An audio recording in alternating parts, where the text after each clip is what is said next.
Hey everybody, welcome to the channel. Glad to have you here. Today we are going to be playing a multiplayer battle um, as two Bretonnian armies as we march against the von Kartstein line and the Wood Elves. And you know, these multiplayer battles are always fun. I like to do the 2v2s on them occasionally just to kind of like warm up for the day.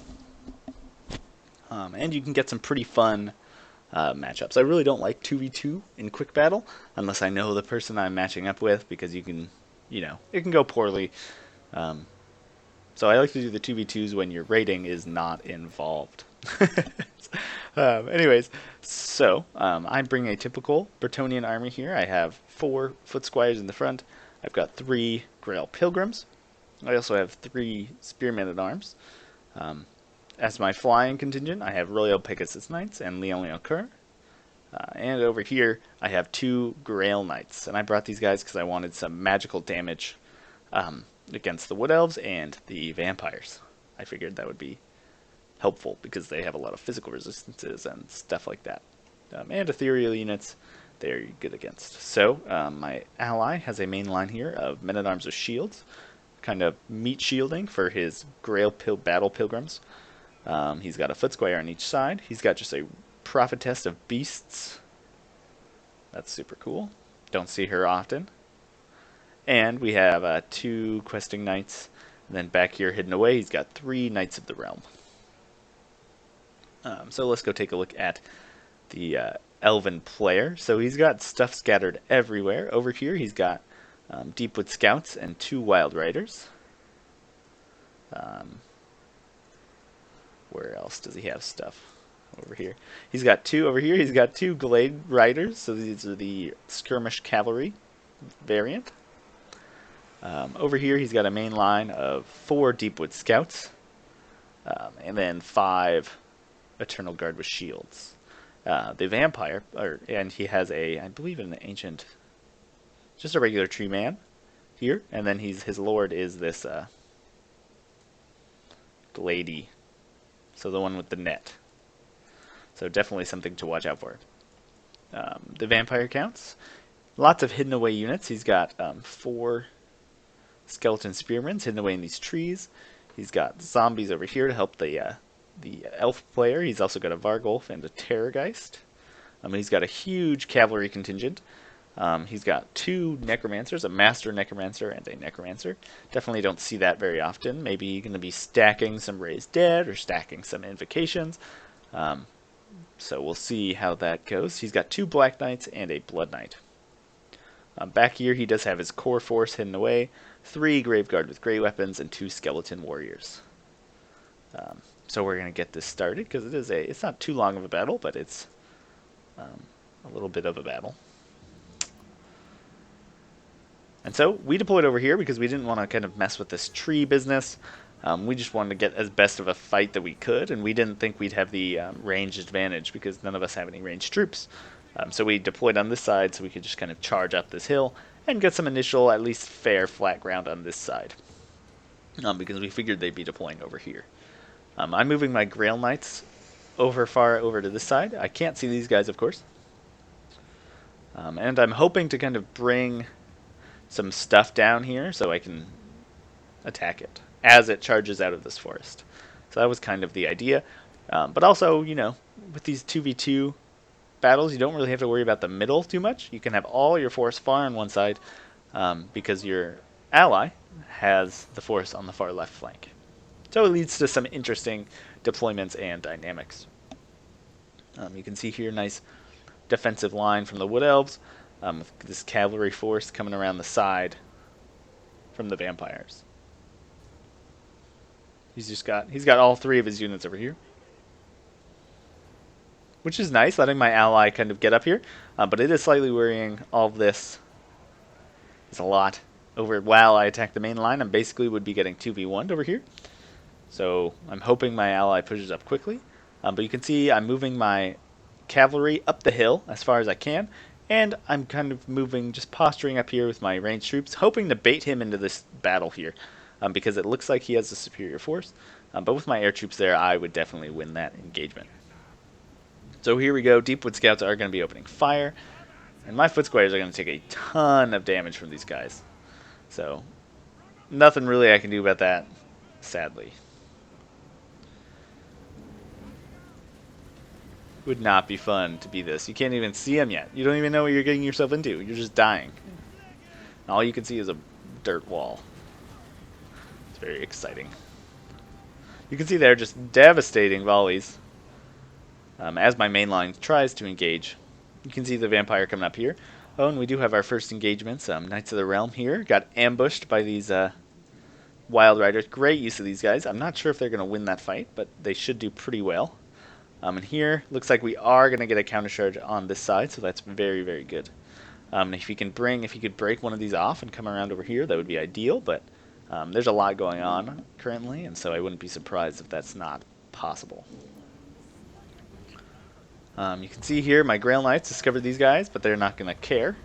They're just going to keep going. I'm going to try charging in my troops here. I do get a nice kind of just... We clicked the opposite troops here, so I'm going to get some nice charges onto these guys without really any charges from him. Right there, Archer Fire from Glade Lord. The Heirs of Kurnos is limited to 3 now, so you won't be seeing as much of that kind of spam anymore. And I definitely think it's nerfed it. I think 3 is far too low, because it's really not that powerful of an ability. And only 3 uses of it. It's not... It kind of, I feel like, definitely damages their lineup here. Nice Prey of Anathrama coming down on King Leonliakur, and now he's going to open fire with all of his main line. His Glade Riders here coming around for a far flank. And I'm going to be pulling Leonliakur back after that. I want none of that whatsoever. And you can see still he's got his cavalry force over here, and he's got the high ground, so I don't feel like I can take that engagement and win. So I'm not. I'm just going to sit back with my Grail Knights, and so this is going to be pretty bad for me. There's really nothing I can do. I'm just kind of hoping my ally here. You can see the main line engagement has occurred. I have some Battle Pilgrims over here, somehow.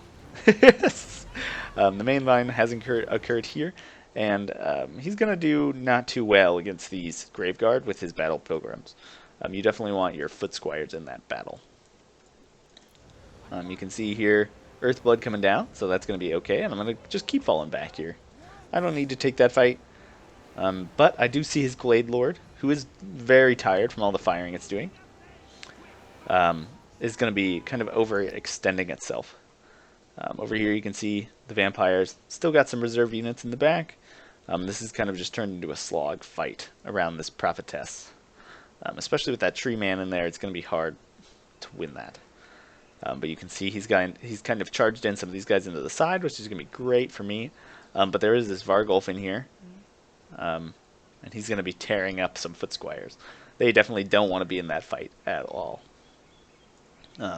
Over here, I tried to sneak around, see if he was microing his cavalry well, and he was. And so I'm going to be running away with my Grail Knights over here. While I kind of move up here with my Spearmen and my Battle Pilgrims. He does get a nice charge off on me here, which was a mistake, but I'm going to be supporting here soon with lots of foot troops to try and even that up. And up here, I'm going to catch this Glade Lord, and I'm far too fast for him to outrun my Pegasus Knights, so I'm going to get a nice charge in here. And I should be dropping an extended effect Earthblood here, so I can try and win this fight without losing any models, especially on my Pegasus Knights. So here come my reinforcements for that fight, but you can see the Blood Knights doing very well, getting that free charge off on my Grail Knights. Not ideal. Over here, he does drop a Prey of Anathrama, very smart, dropping it on my Pegasus Knights. But Leonliakur is going to be able to chase off the Glade Lady. These Deepwood Scouts just don't have enough armor-piercing damage, I think, to really effectively knock out Leonliakur. So over here you can see it's kind of just a slog fest with these Master Necromancers running around. This Cavalry kind of has 1 on that side, so he should be bringing it around to support. But you can see the Vampire player still has a good amount of cavalry left. You can see this main fight not going as well as I would figure against these Eternal Guard. My Foot Squires are actually suffering. against these guys, which I guess makes sense because they are low armor piercing units, so they actually should be a counter to the Grail Knights. But here come my Pegasus Knights. Gonna finally finish off these pesky archers and charge in here. Sorry about the lag, there's a lot of units here. And my general is going to be coming into the back to try and terrify these guys off. Man, I feel like this lag came out of nowhere. But here we go. We'll keep going. So I'm routing off these units. I've kind of won over on this side, and I'm going to be bringing my cavalry around. And I'm going to be kind of trying to blob in on this side of this battle here. Using my row of Pegasus Knights and my Lord over here, effectively. I do want to get rid of the Terrorgeist, and I want to get rid of the Vargulf. If I can do those, if I can take those two powerful units off the field, I feel like we have it in the bag. I'm going to use my Grail Knights here to just kind of like mop up the Elven force, while my infantry runs over here to try and help. You can see just tons of zombie spam here in the back lines, which is why you want to bring 2 Necromancers, or 2 Vampire Lords, or a Vampire Lord and a Necromancer. It's probably the best move there. Over here, get a great charge with my Pegasus Knights, and I'm going to mop the floor with this Terrorgeist here, with this huge Flying Goon Squad. He's all by himself, but he is getting Invocation of Nehecht, so that is something to be worried about. So he'll stay in that fight longer than I would have liked.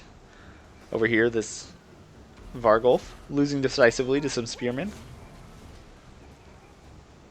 But my guys aren't going to rout from the Terror because of my Damsel nearby. And I'm going to try and use these Foot Squires to run those guys off. Over here, you can see my Grail Knights are now going to get a nice rear charge, some revenge on these Blood Knights. Maybe. Come on, guys. Oh, he's just mopping up some Deepwood Scouts. So they should be getting in there soon. My warriors run away because they're getting shot in the back. Not really much you can do about that. Here we go. Nice charge into these Blood Knights. But it is in the forest, so we're not going to get the best damage out. But being sandwiched between Knights of the Realm and Blood Knights, that's not... Or Knights of the Realm and Grail Knights, that's not the fight they're going to want. So that's going to go pretty well for me here. You can see I'm still fighting this Terrorgeist because of the Invocation of Nehecht. But my Grail Knights here are running around, getting some nice charges in on the Vampire front line. You can see the Men-at-Arms routing, Battle Pilgrims routing. But it is looking pretty good. We definitely have air superiority, and we have wiped out the all Air Force there. You can see the Terrorgeist is down. And we're slowly dealing with the Blood Knights and this Master Necromancer. This Tree Man, though, has taken considerable damage here fighting against Leon Kerr and the enemy Lord, the enemy Prophetess. Definitely would have been good to bring some archers with fire arrows, I think. I think that was a mistake. But I kind of just wanted to hop in here and have a fun first battle. And there you can see the Tree Man routing these Glade Lords.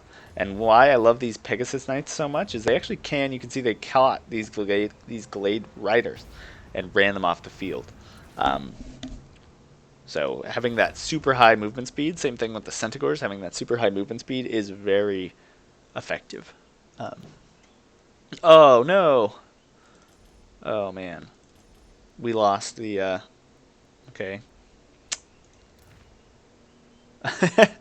I don't know if you guys want to go back. Oh no, we're just gonna leave it at that. Missed the kill screen. That's embarrassing. Well, here, actually, let me just pause. Okay, here we go. Man. Ugh. Okay, so Grail Knights here. Look, they got actually a ton of kills, more than I would have thought. Good kills in here on these Foot Squires, 162, 144, 127. 2 of these Foot Squires, I'm assuming this is the one that got shot to death early on. These Battle Pilgrims actually doing pretty well, as expected. Expected a little bit more kills on Leon Kerr, but he was mostly going after large targets. Let's take a look at... Yeah, you can see these Deepwood Scouts. This one got 0. I wonder what it was shooting at. But you can see these Glade Riders, probably not a great pick, but always Nice to see them. That's kind of how I imagined the Wood Elves in the first place. Good kills here on this Tree Man. He was more fighting my ally. And just these Eternal Guard really just did really well. They held out for a long time, did a ton of damage to my Foot Squires. So just a really good pick there. And these Deepwood Scouts doing okay. You would kind of expect a little bit more from them, but I think they got kind of just bogged down in the middle, and then we're firing at my lords and my heroes and stuff, so they weren't able to get that many kills. Let's hop over here. Wow, these men-at-arms mopping up zombies like none other. 307 on this battle pilgrim. That's what happens when you bring two necromancers. Tons of vampire spam. I mean, zombie spam there. So, but that's how I always imagined the vampire. So it's great to see that happen. You can see good kills here on these Foot Squires. It's really hard to tell. A lot of these are inflated.